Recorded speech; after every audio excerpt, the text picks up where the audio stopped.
कभी कभी ज़िंदगी हमें वो सब दे देती है जिसकी हमने कभी मांग ही नहीं की, और कभी वो सब छीन लेती है जिसके बिना जीना नामुमकिन लगता है। शहर के एक कोने में बसा था एक पुराना सा मकान। उसी मकान की खिड़की के पास रोज़ शाम को एक बूढ़ी औरत बैठती थी, शांत, चुप और बेहद गहरी आँखों के साथ। उसका नाम था शांति देवी। नाम के बिल्कुल उलट उसकी ज़िंदगी में शांति बहुत पहले ही खो चुकी थी। शांति देवी के पास अब कोई नहीं था, न पति, न बेटा, न बेटी। बस कुछ पुरानी यादें थीं जिन्हें वो रोज़ दिल से निकाल कर आँखों में सजा लेती थी। लेकिन कभी ऐसा नहीं था। कभी ये घर बच्चों की हंसी से गूंजता था। उसका बेटा रमेश, जो हर सुबह स्कूल जाते वक्त उसके पैर छूता था।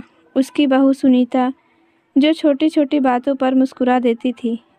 और उसका पोता आरव, जो हर शाम दादी की गोद में सो जाया करता था। वक्त बहुत बेरहम होता है, वो धीरे धीरे सब छीन लेता है। रमेश की नौकरी शहर से बाहर लग गई। सुनीता ने कहा, अम्मा, शहर में बेहतर इलाज और स्कूल है, चलिए हमारे साथ। शांति देवी मुस्कुराई, लेकिन उनकी आंखों में डर था। बेटा, मेरा मन नहीं लगता है। रमेश ने समझाने की कोशिश की, मगर जल्दबाजी में फैसला हो गया। वो चले गए और पीछे रह गई शांति देवी अपने सूने घर के साथ।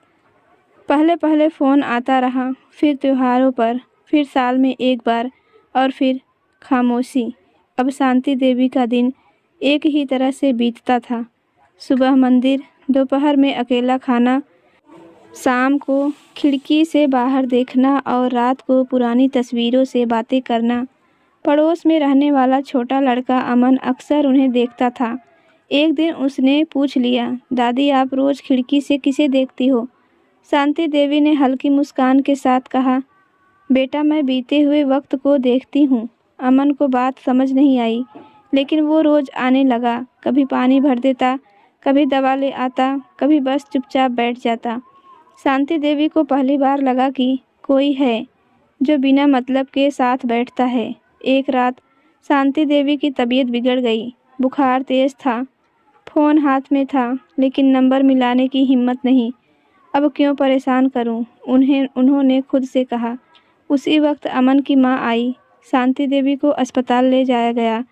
अस्पताल के बिस्तर पर लेटी शांति देवी ने एक ही बात दोहराई, मेरे बेटे को मत बताना, वो व्यस्त होगा। लेकिन किस्मत ने फैसला कर लिया था। डॉक्टर ने रमेश को फ़ोन किया। 3 दिन बाद रमेश अस्पताल पहुंचा। माँ को उस हालत में देखकर उसके हाथ कांप गए। अम्मा, बस इतना ही निकल पाया। शांति देवी ने आंखें खोली। बेटे को सामने देखकर उनकी आंखों से आंसू बहने लगे। तू आ गया? हाँ अम्मा, बहुत देर हो गई। रमेश पहली बार समझ पाया, माँ ने कभी शिकायत नहीं की, कभी इल्ज़ाम नहीं लगाया, बस इंतज़ार किया। अस्पताल से घर लौटने के बाद रमेश ने कहा, अम्मा, अब आप हमारे साथ चलिए। शांति देवी ने खिड़की की ओर देखा, फिर अमन की ओर, और धीरे से बोली, बेटा, अगर तू वाकई साथ रखना चाहता है तो वक्त देना सीख। रमेश की आंखें भर आई। उस दिन के बाद सब बदला। फ़ोन नहीं, मुलाकातें होने लगी। पैसे नहीं, वक्त दिया जाने लगा।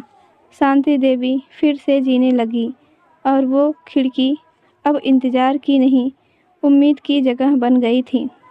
सीख दिल से, जो लोग सबसे कम बोलते हैं वो सबसे ज़्यादा सहते हैं, और जो कुछ नहीं चाहिए कहते हैं उन्हें बस थोड़ा सा वक्त चाहिए होता है।